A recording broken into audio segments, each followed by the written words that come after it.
selamat siang. Saya Jenar Peter Nyatsara Zendrate, NIM 8598780919.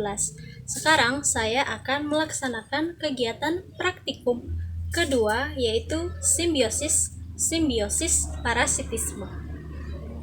Adapun alat dan bahan yang akan saya pergunakan yaitu 1. Alat tulis, kemudian lembar pengamatan, dan alam sekitar. Yang pertama yaitu hubungan simbiosis parasitisme antara pisang dan lalat buah. Berikut penjelasannya. Simbiosis parasitisme antara lalat buah dan pisang adalah hubungan antara dua spesies yang berbeda, di mana lalat buah mendapatkan keuntungan sedangkan pisang mengalami kerugian. Lalat buah betina meletakkan telur-telurnya di dalam buah pisang yang masih muda. Setelah telur menetas, larva lalat buah akan memakan daging buah pisang dan menyebabkan kerusakan pada buah. Larva lalat buah akan terus memakan dan tumbuh di dalam buah pisang hingga mencapai tahap dewasa. Setelah dewasa, lalat buah akan keluar dari buah pisang dan melanjutkan siklus hidupnya. Keuntungan bagi lalat buah yaitu mendapatkan tempat yang aman untuk bertelur dan tempat yang kaya nutrisi untuk larvanya.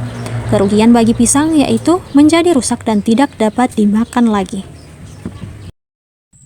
Yang kedua adalah simbiosis parasitisme antara benalu dan pohon pinang.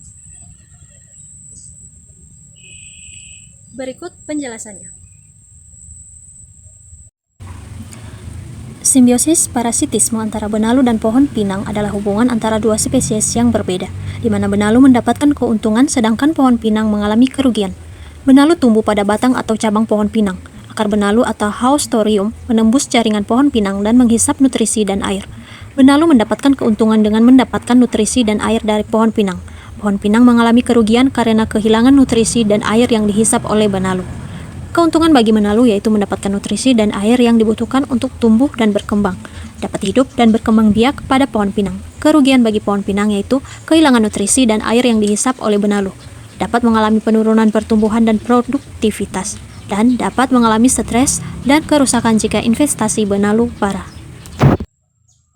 Simbiosis parasitisme yang ketiga yaitu tanaman cabai dan jamur.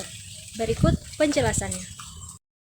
Simbiosis parasitisme antara cabai dengan jamur putih atau Phytophthora capsicum adalah hubungan antara dua spesies yang berbeda, di mana jamur putih mendapatkan keuntungan sedangkan tanaman cabai mengalami kerugian. Jamur Phytophthora capsicum menginfeksi tanaman cabai melalui akar atau bagian tanaman lainnya. Jamur ini menghasilkan enzim yang memecah jaringan tanaman cabai, sehingga memungkinkan jamur untuk menghisap nutrisi dari tanaman.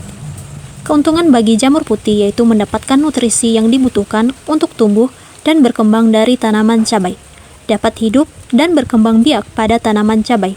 Kerugian bagi tanaman cabai yaitu mengalami kerusakan jaringan dan kehilangan nutrisi karena jamur menghisap nutrisi dari tanaman. Kedua, dapat mengalami penurunan pertumbuhan dan produktivitas, serta dapat mengalami kematian jika investasi jamur parah.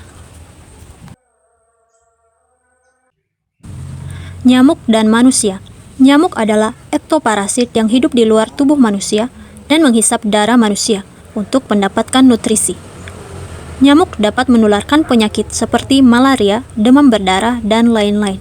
Hubungan ini juga merupakan contoh simbiosis parasitisme, di mana nyamuk mendapatkan keuntungan sedangkan manusia mengalami kerugian.